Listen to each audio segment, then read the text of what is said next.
नमस्कार।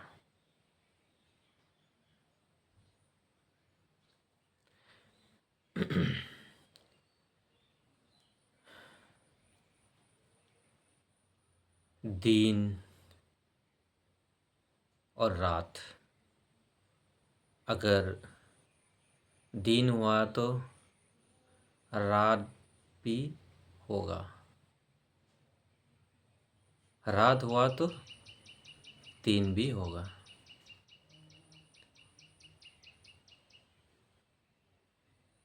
सृष्टि से लेके अभी तक दिन रात कभी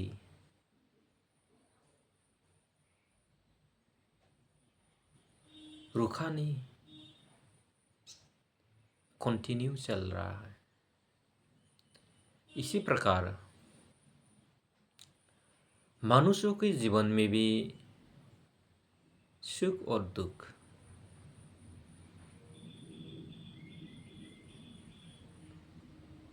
हमेशा जीवन की सफर में, संसारिक जीवन में ये दोनों चीज होते आ रहा है। सुख हुआ तो दुख, दुख हुआ तो सुख, कोई स्थायी नहीं है। गरीब, धनी, धनी गरीब, ये भी स्थायी नहीं है। समय के अनुसार बदलता रहता है। इसलिए कभी जीवन में अहंकार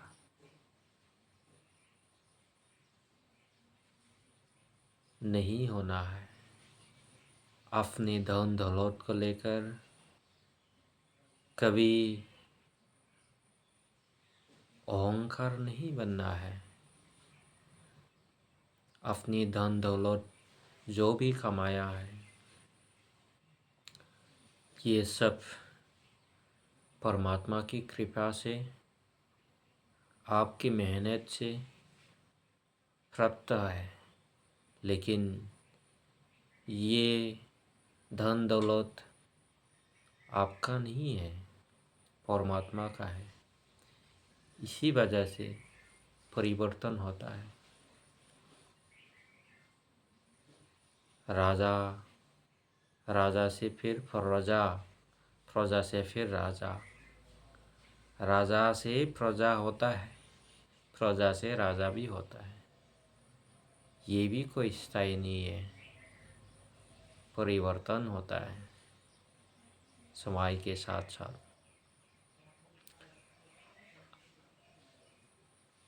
ये इसलिए जो व्यक्ति अपने आप को दुख, दुखी, गरीब हमेशा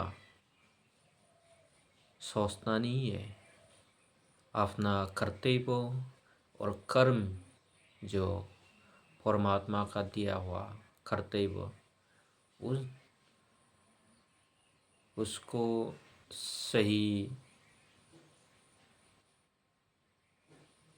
सही कर्म करते रहो।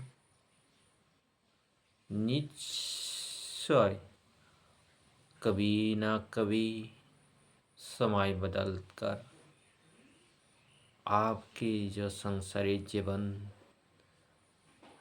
परिवर्तन होगा।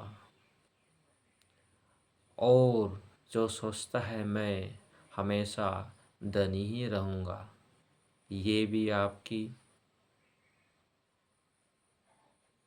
आपकी सोच गलत है। आप भी कभी जीवन में गरीब दुखिया की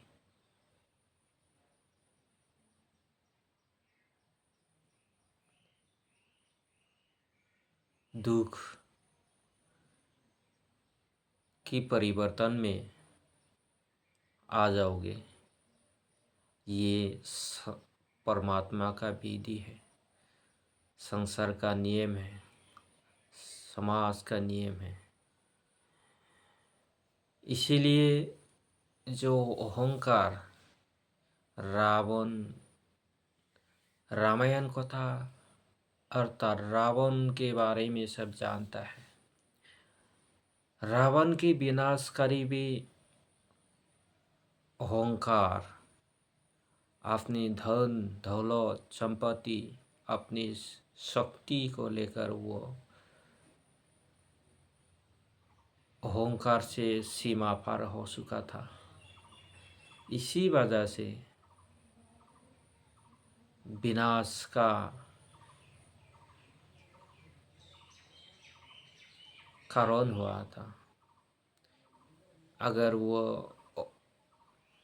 अहंकार ना होता, जीतती ना होता, परमात्मा का विपरीत ना होता, सत्य का विपरीत ना होता, समाप्त नहीं होता, शांतिपूर्ण भावे वो जीवन यापन कर सकता था।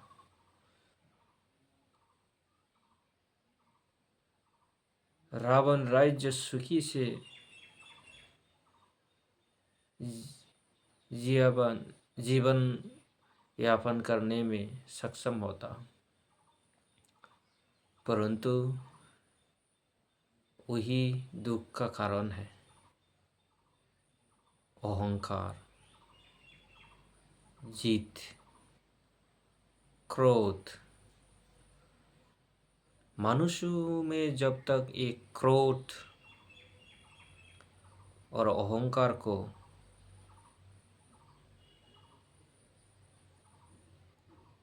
कंट्रोल नहीं कर सकता, धारण नहीं कर सकता, तब तक मनुष्य का विनाश के रास्ते पर चल पड़ता है। निश्चित है उसका विनाश होना, ये सत्य है। आप संसार की हिस्ट्री को आजमा के देखो, थोड़ा पलटी करके देखो, तब पता लगेगा। सभी महाभारत में भी यही अहंकार, क्रोधित के कारण दुर्योधन समाप्त हुआ था। कौरव समाप्त हुआ था। जो सत्यवादी, सत्य के मार्ग में जो चला था,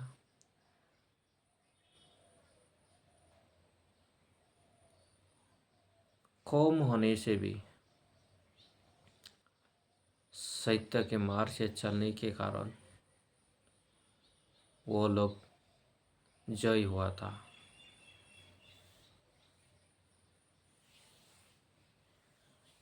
इसीलिए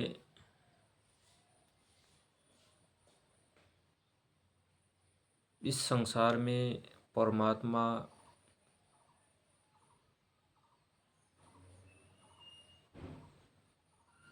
समष्टि के रूप में है।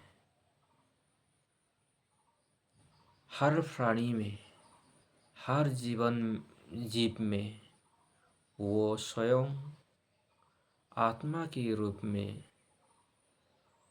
बचा है। इसलिए आपकी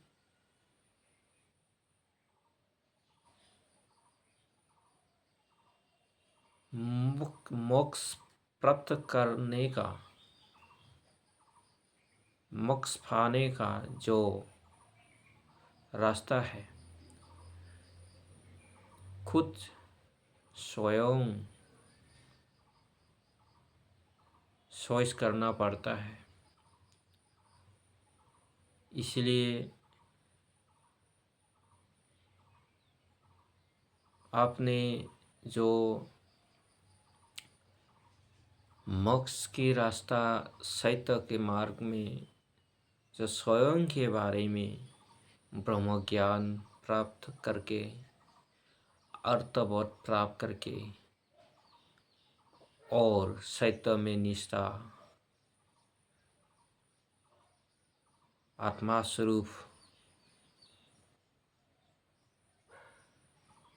बोध होकर, परमात्मा के पर निष्ठा होकर उसके जो विधि है, उसके विधान है जो, उसको पालन कर कर सही समय तक, अपने जीवन के अंतिम समय तक सही सत्य कर्मों कर कर उस सत्य कर्मों को जगत की भलाई के लिए, मानवता और जीव जंतु की भलाई के लिए जो इस्तेमाल कर कर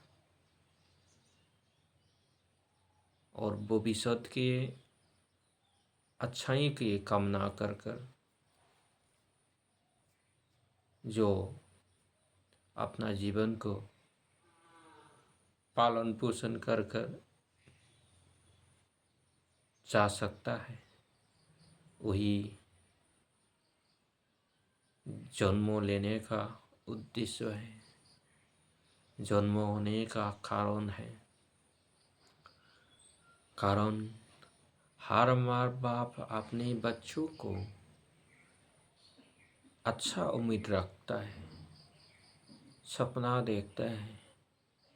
उसी प्रकार संसार की जन्मदाता अर्थात परमात्मा भी इस संसार में मानव जीवन को सबसे उत्तम श्रेणी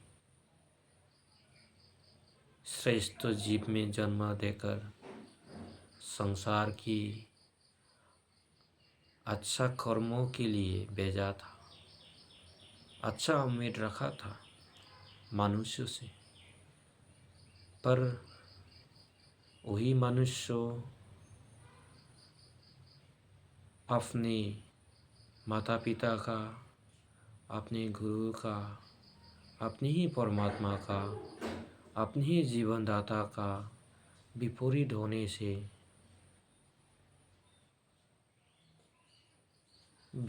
होने से उसका परिणाम स्वरूप दुख, अशांति, अमंगल, बेचैनी,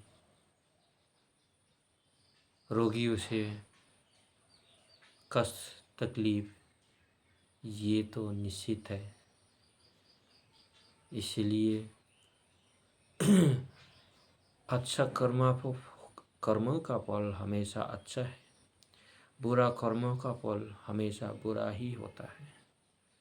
इसलिए हमेशा अच्छा कर्म करना कर्तव्य है।